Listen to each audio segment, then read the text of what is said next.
Bullet जा रही है किसी की, जान दो इसे। अरे तो शुक्र है कि इनकी सादा बुलेट है, वो सिलेंसर लगवा लेते हैं अलग से, बड़े आवाज़ करती है वो। हाँ बड़ी ख़तरनाक गाड़ी है भाई ये। हाँ बहुत ख़तरनाक गाड़ी है। हाँ इस पे से गिरता है आदमी तो फिर गिर ही जाता है, फिर नहीं उठता। बड़ी ख़तरनाक है। हाँ बहुत ख़तरनाक है। अल्लाह अकबर। तो अब आप तो कोई नहीं लेके जाएगा अपनी गाड़ी भाई। हाँ अब मत लेके जाना, मेरी बात सुनना, इसलिए कि ये आने जाने में ना डिस्टर्ब होता है। खुदा की कसम मैं वो बात कर रहा हूँ, अगर अपनी इस जवानी को तुमने इधर दीवानगी में लगा दिया ना, मैं वादा करता हूँ तेरी दुनिया भी कामयाब होगी और आखिरत भी कामयाब होगी। बेशक। अम्मार बिन यासिर नाम शाद, उन्होंने कलमा पढ़ लिया। उस वक्त की बात है कि जब इस्लाम थोड़े से लोगों में था, मक्का के अंदर सिर्फ सीमित था, काफिरों का दबदबा था, उनकी दबंगई चलती थी, वो दहशतगर्दी चलती थी। चंद लोग थे जिन्होंने कलमा पढ़ा था। जिन्होंने कलमा पढ़ा था उनको घसीट घसीट के मारा जाता था, घसीट घसीट के बहुत मारते थे। अम्मार को बहुत मारा, बहुत मारा। उमैया ने मारा, मक्का के अबू जहल ने मारा, इतना मारा कि चमड़ी अंदर से सफेद नजर आने लगी। जब तुम्हारी ऊपर की खाल को सूत लिया जाए, हट जाए, तो अंदर से सफेद चर्बी की चमड़ी दिखती है। अल्लाह। इतना थोड़े से इतना मारा कि सफेद चर्बी नजर आने लगी। जमीन पे पड़ा था ये नबी का गुलाम, हक हक के कलमे ज़बान से निकल रहे थे, मुस्तफ़ा का कलमा पढ़ रहा था।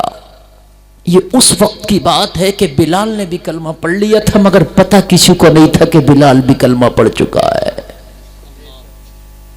इनका पता चल गया था, बिलाल का किसी को नहीं पता था। मैं दीवानी बता रहा हूं, जवानी दीवानी। ओ नौजवानों, तुम्हारी जवानी है कहां कहां दीवानी है। दुनिया के बाजारों में तुम्हारी जवानियां दीवानी नजर आती है, लहवो लही में तुम्हारी जवानियां दीवानी नजर आती है,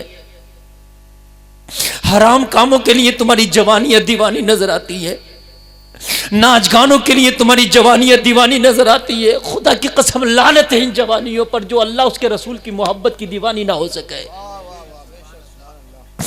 लानत है उस तेरी ताकत पर, उस तेरे शबाब पर, जो तेरा शबाब मदीने वाले का दीवाना ना हो सका। जब मारते मारते उमैया थक गया, सफेद चर्बी नजर आने लगी। अबू जहल मारते मारते थक गया। मारते मारते मक्का के काफिर जब थक गए, बिलाल खड़ा था, उमैया का गुलाम था बिलाल, लेकिन कलमा पढ़ चुका था। यह बात उमैया को भी खबर नहीं थी कि बिलाल ने भी कलमा पढ़ लिया। जब सब थक गए, लेकिन इन जालिमों का जुल्म न थका। बिलाल खड़ा खड़ा तमाशा देख रहा था। अल्लाह अल्लाह। उमैया करीब आके बिलाल के हाथ में कोड़ा दे के बोला, बिलाल तू भी मार। अल्लाह। उसे पता नहीं था कि बिलाल ने भी कलमा पढ़ लिया है। वो तो सोच रहा था बिलाल मेरा गुलाम है, मेरे कहने पे मारेगा। मालूम है क्या हुआ था उस टाइम? अम्मार को पता था कि बिलाल ने भी कलमा पढ़ लिया है, उसे पता था। जब बिलाल के हाथ में कोड़ा दिया ना, तो अम्मार ने इशारा करके कहा, बिलाल मैं तो पिट ही रहा हूं, दो चार कोड़े तू भी मार ले, तेरा राज दबा रहेगा। बात समझ रहे हैं आप? नहीं समझ रहे हैं आप? बिलाल मैं तो इतना पिट ही चुका हूं, मेरी तो बदन की चमड़ी खींच ली गई, मेरी तो खाल खींच ली गई, मुझे तो पता नहीं कि जिंदा भी रहना कि नहीं रहना। बिलाल दो चार कोड़ा तू भी मार ले, कम से कम तू तो बच जाएगा, तूने अगर ढील की बिलाल तो जो हाल मेरा हुआ है वो हाल तेरा भी होगा।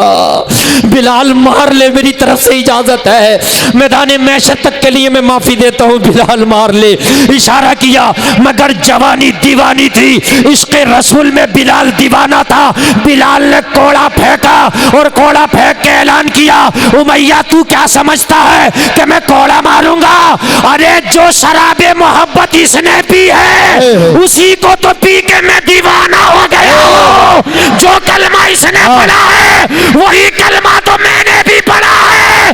बिलाल कह रहा था, ओ भैया कान खोल के सुन ले, वो कोई और होगा जो अपना ईमान दे देगा, नबी का चाहने वाला नबी पे जान दे देगा।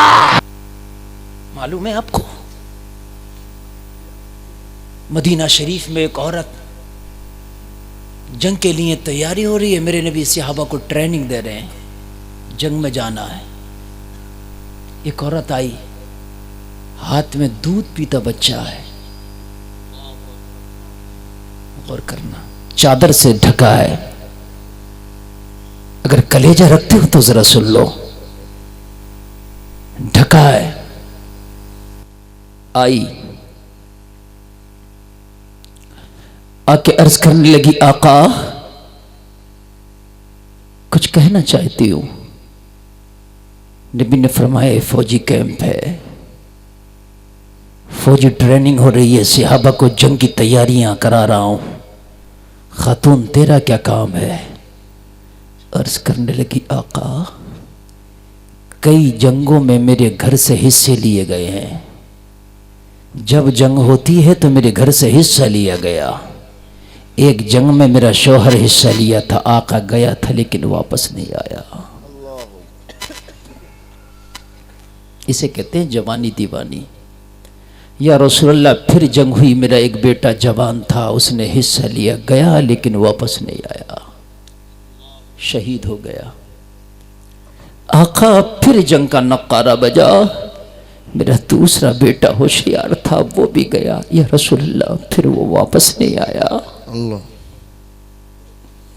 इतने गम उठाकर भी क्या कोई औरत जिंदा रह सकती है? मेरे नबी ने फरमाया, खातून फिर अब क्यों आई है? कहने लगी, या रसूलल्लाह मेरे घर में अब कोई जवान नहीं बचा, शौहर था वो शहीद हो गया, बेटे थे वो शहीद हो गए। नबी ने फरमाया, फिर क्यों आई है? अर्ज की, आका क्या करूं, आज फिर जंग की तैयारी है, मेरे घर से कोई हिस्सा नहीं ले रहा है, मुझे बड़ी तकलीफ हुई कि आज मैं क्यों खाली हाथ बैठूं, कुछ न कुछ ज्यादा बड़ा नहीं तो छोटा ही हिस्सा ले लूं, मगर आज भी मेरा हिस्सा होना चाहिए। दिल दीवाना है, आका नहीं माना। सुभान अल्लाह, सुभान अल्लाह। या रसूल अल्लाह आज भी मेरा दिल नहीं माना, अगर बड़ा नहीं तो छोटा सही मगर हिस्सा होना चाहिए।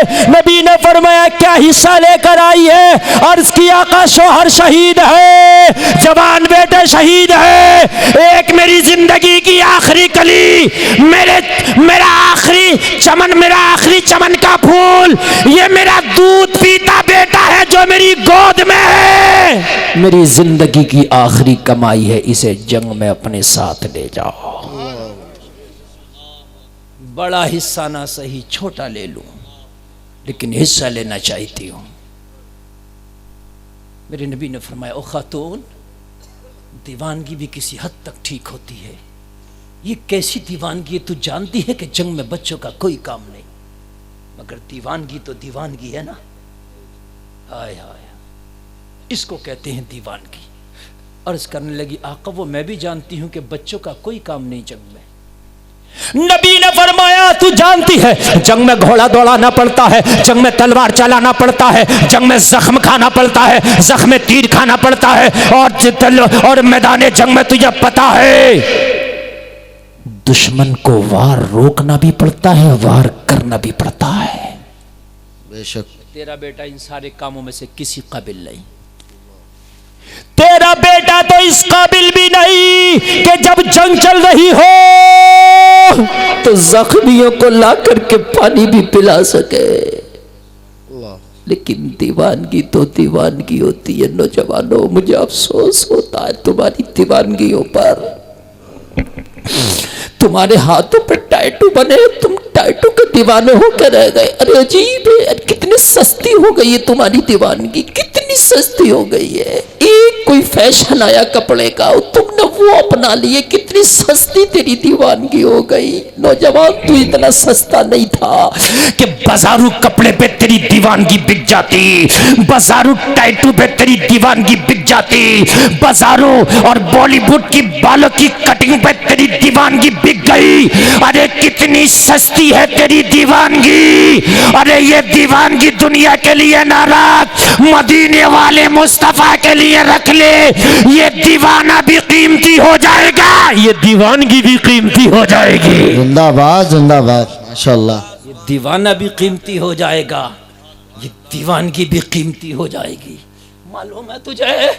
कहने लगी या रसूल अल्लाह, मैं जानती हूँ मेरा बेटा तलवार नहीं चला सकता, मैं जानती हूँ मेरा बेटा घोड़ा नहीं दौड़ा सकता, मैं जानती हूँ मेरा बेटा जख्म नहीं खा सकता, मैं जानती हूँ या रसूल अल्लाह मेरा बेटा किसी जख्मी को ला करके एक चुल्लू पानी नहीं पिला सकता। मेरे नबी ने फरमाया खातून फिर क्यों लेकर के आई है इस शीरखार बच्चे को? और करने लगी या रसूल अल्लाह, आज भी मैं हिस्सा लेना चाहती हूँ, मगर हिस्सा लेने के लिए जवान शोहर नहीं रहा, मेरी कोई जवान बेटा नहीं रहा, मगर मेरा दिल नहीं माना, दीवानगी ने बैठने नहीं दिया। तो या रसूल अल्लाह इस जिंदगी की आखिरी कमाई को ले आई हूं, मेरे आका मैदान जंग में मेरे बच्चे को शामिल कर लिया जाए। जब जंग चल रही हो ऐसे आलम में अगर किसी सिहाबी की ढाल टूट जाए तो ढाल के जगह मेरे लाल को ले लिया जाए, ताकि मेरा लाल कट जाए, सिहाबी की जान बच जाए। अल्लाह जिंदाबाद जिंदाबाद।